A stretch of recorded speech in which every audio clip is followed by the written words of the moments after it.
Hi friends, today we'll make our cake with like ready-made cake mix. So here I have taken a ready-made cake mix and this is the packet, and here you can see a lot of description on the packet. It is like 432 grams, and here nutritional facts has been written, and on the back of the packet you can see the few other details, and the description has been given like how to bake it, how long you need to bake it. So these details you can read it, and now we will I'll tell you how to make it. So if you don't have time, you don't need to read it exactly. So let's start the ingredients. We have taken eggs, and I think 3 to 4 eggs are sufficient, and here is like a baking tray, and then I have the measuring cups of different sizes, and here is the like parchment paper that we keep on this tray. And there are some instructions that you need to preheat your oven at 325, and here are the cooking oils. So now that we've begun preheating our oven at 325 degrees Fahrenheit, because this is a non-stick pan that I'm using, and so it says to mix cake mix, water, oil, and eggs in a large bowl, which I have right here, and a mixer, which is a whisk, on medium speed or beat vigorously by hand 2 minutes. So what I'm going to do is I'm going to open this packet right here, and do I need scissors to open this? Pause. Because these are ready-made cake mixes, these will definitely have clumps in them that you definitely want to sieve out. Otherwise, your cake is going to have these crunchy bits, and by crunchy I mean not in a good way. So, I'm just going to... Can I hold it? Oh, you want to do it? Yeah. Yeah, get the nice fine bits in. They don't tell you this on the box. Yeah. And I've seen my mom doing this a lot with flour as well, so I thought.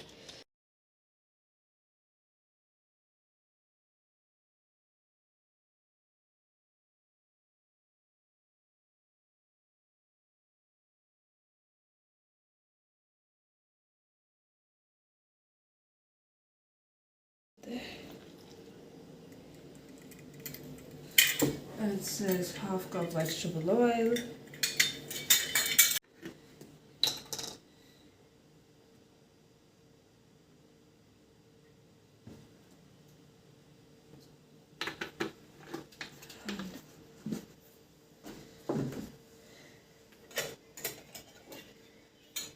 Go right in there.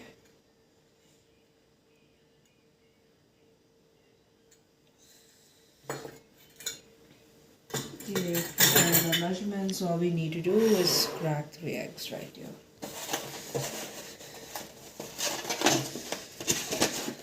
How many eggs will we using? 3 eggs. 3.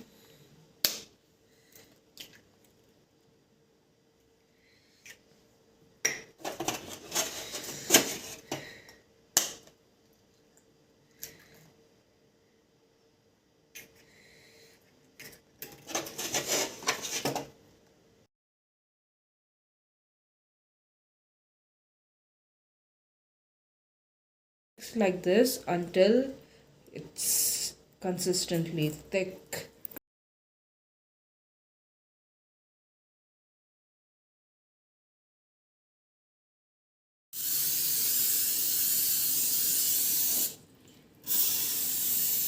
And after this, I'll be putting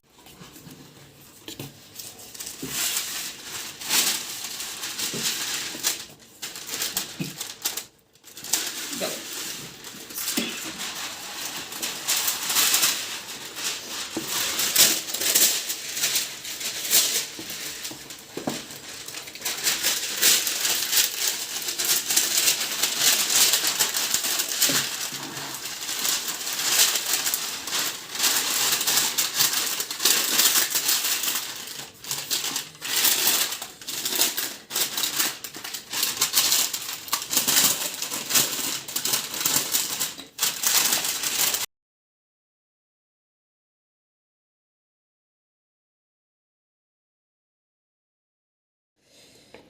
this and try and incorporate it into the mixture as much as you possibly can,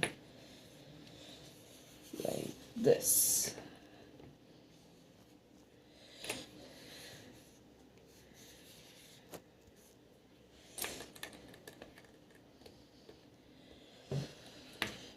Right there. Now what you can do right now is,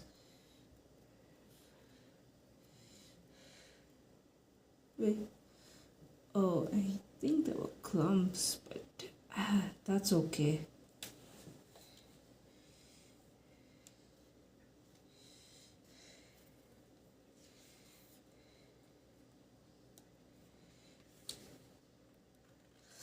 Just using spatula, get as much of it as you can onto the pan.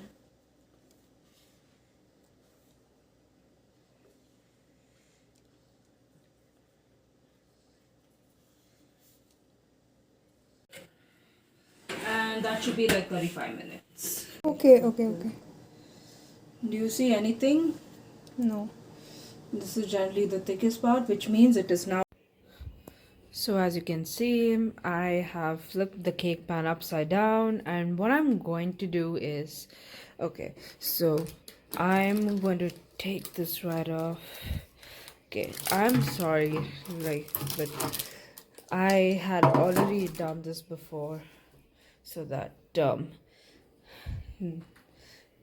like, just to ensure that none of the cake was burned, which it luckily isn't, as you can see over here, but I had to peel.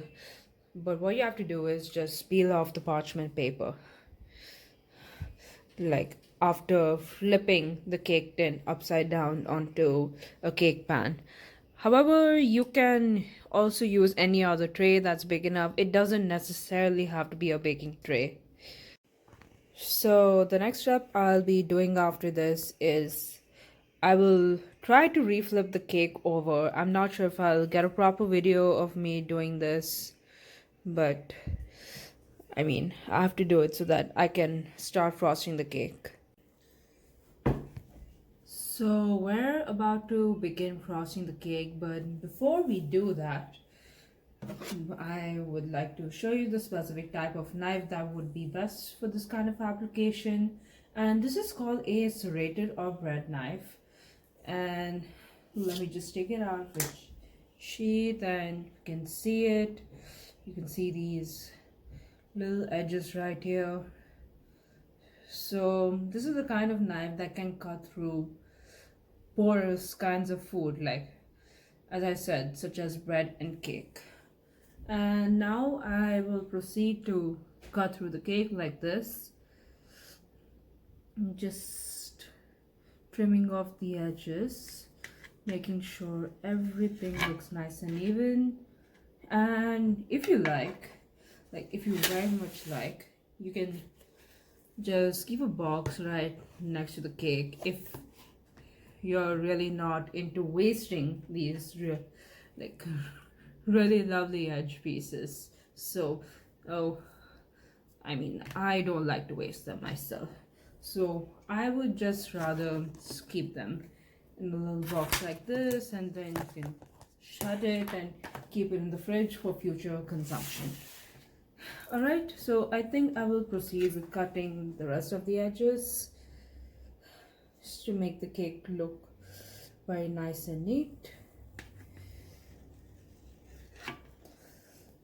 That's the second edge gone. Then just cut it like this.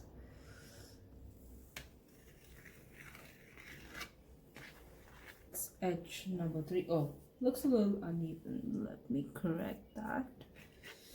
Yeah, should look okay, I think. Then last edge, just making sure to keep a straight line. And of course, I'm not a professional chef, so I mean, my edges won't be perfect, but we'll try and make them look as good as possible. Yeah, I think this should be okay. Um, Now, let me just keep this knife back. Now that this is all nice and done, I think I can just get ready for the frosting part. Alright, so now our edges and our top are nice and flat. And there's one thing that I forgot to mention, and it's that usually bakers, like or professional bakers, would also remove this top part because it's very uneven.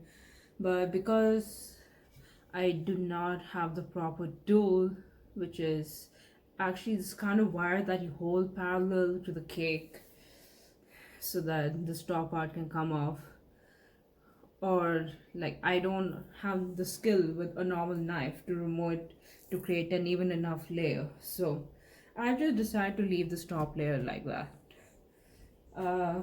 So getting to the point, I will now be using like this Betty Crocker frosting right here. It's also vanilla flavor, just like the cake. And the one tool that you would need, or at least a basic kitchen tool, would be a spatula. Like you can see, like there's these two edges of different thicknesses. Well, I don't know what this edge does, but the flat surface helps to spread nicely, and this thinner edge, if you can see right here, it's used for scraping. Now let me just proceed to open the box. Okay, this is gonna take me a bit.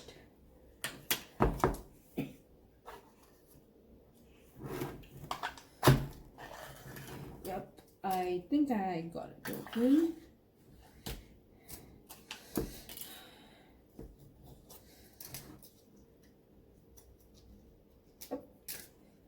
That's right there. You can see the little vanilla frosting right here.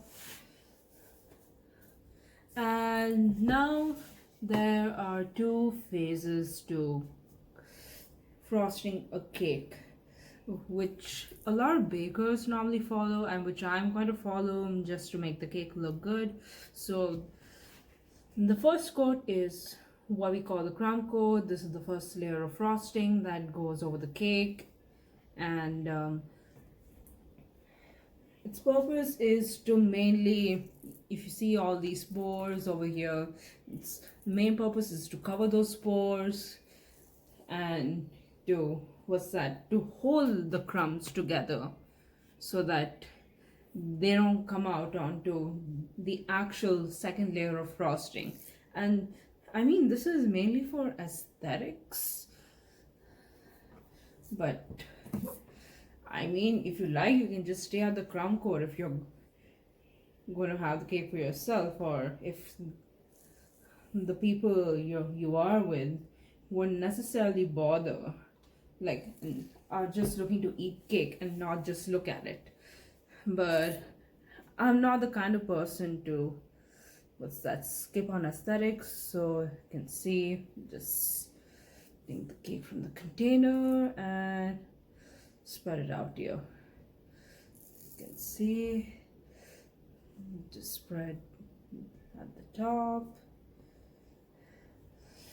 You know what, I think I'll just scoop out this entire container, or at least most of it, to make something thin enough can be considered a proper crumb coat. So just applying it right here. I think I'll pause the video for now, but the main thing to do is here, just put enough that you can cover the edges and the top, just enough, like doesn't have to be an excess, just enough. So as you can see here, I have pretty much covered the whole cake in frosting, but it's not that neat. And I can show you a technique that I would use to just try and flatten out this crumb coat. And once this crumb coat is done, like, or at least looks as flat as according to your liking, I mean, I'm a perfectionist, so I would take a very long time. And if you really need to, if you feel like some places could do with a bit more frosting, go ahead and add it. Like, it doesn't hurt to add more. But yeah, I think I've pretty much finished off the first layer. Look at this nice, lovely first layer. Yes. I'm not sure if it's showing up in this video. I mean, I'm not directly looking at what's recording, but at least from what I see, I see some crumbs that's trying to rise up. And so once the cake has been put into the fridge for at least maybe 1.5 to 2 hours, depending on how cold your fridge is, you should probably see that the frosting has started to settle into the cake. And it is at this point that you can start your main frosting. So just finishing off this little crumb coat right here. Why is it flat? Nope. And the way you should do this is with gentle strokes. Like, you really do not want to make your crumb coat too bumpy, otherwise it's really going to affect how your frosting layers onto the cake. I think I did a pretty okay job with this cake, although there is always room for improvement. So can just show up this front edge right here, and voila, your crumb coat is done. I know looks a little messy, but can always, like, any mess around the edges can always be cleaned up with hot water, or I mean, as long as you don't directly touch the cake, should be fine. Just gonna clean up this frosting from the spatula. I'm gonna save it to eat with the edges. Okay, I think I'm gonna stop here. Okay, so the crumb coat is all done. As you can see, the cake is mostly nice and flat, which will give us room to, put the frosting on. I don't know why this corner didn't get much frosting. Probably the aluminum foil knocked it off. But anyway, using the same technique as for the crumb coating, just slap on your extra frosting. That's all. So that's all that needs to be done. So just gonna take it from my second tub of the same Betty Crocker frosting that I used in the first go. Yep, should be it. I'll just pause the video in a few seconds.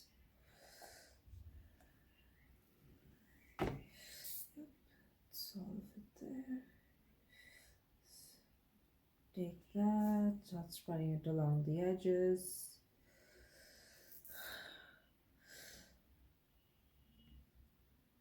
Yep, you can see the lovely frosting going on top of the cake. If it falls over the edge, that's completely fine. You can always go it back up and Get it going. Look at this. It looks so beautiful and smooth. Right? I'm gonna stop the video here to what's that? Just finish it off myself.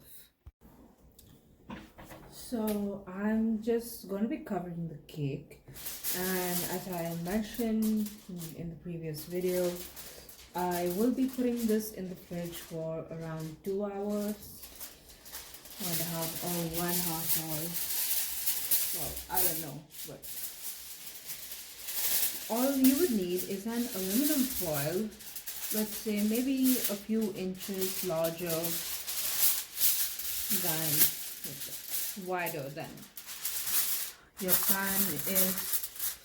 Oh, sorry. Oh my, I'm sticking to the cake. This should not be happening. Anyway,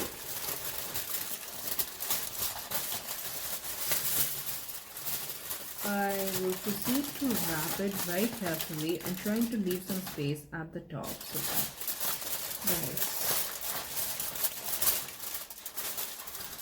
so that the cake does not get ruined. I will be back in a minute. Right, so I'm back and the cake has been wrapped, although I did encounter some issues where I touched the cake, but it doesn't really matter because it's a crumb coat. But although you do really have to be careful when you're putting the actual frosting on top, because you really don't want to ruin your lovely cake. Okay, I'll see you in about 2 hours. Okay, so as you can see, the cake almost looks flat. So just a little tip I just discovered. So if you want to flatten surface, what you can do is you can slowly rotate the pan or whatever it is you're frosting the cake on, so that you can get a nice even surface. Look at this. I love how, like, at least it looks a lot smoother than it was like 10 minutes ago. Look at the edges. Okay, I'm gonna clean up around the edges soon, so goodbye. So I'm just going to be covering the cake, and as I mentioned in the previous video, I will be putting this in the fridge for around 2 hours, 1.5 or 1.5 hours. Well, I don't know, but all you would need is an aluminum foil, let's say maybe a few inches larger than, wider than your pan is. Oh, sorry. Oh my, I'm sticking to the cake. This should not be happening. Anyway,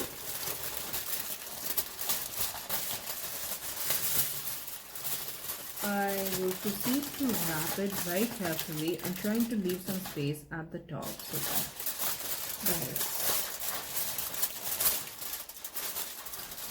that the cake does not get ruined. I will be back in a minute. Right, so I'm back and the cake has been wrapped, although I did encounter some issues where I touched the cake, but it doesn't really matter because it's a crumb coat. But although you do really have to be careful when you're putting the actual frosting on top, because you really don't want to ruin your lovely cake. Okay, I'll see you in about 2 hours.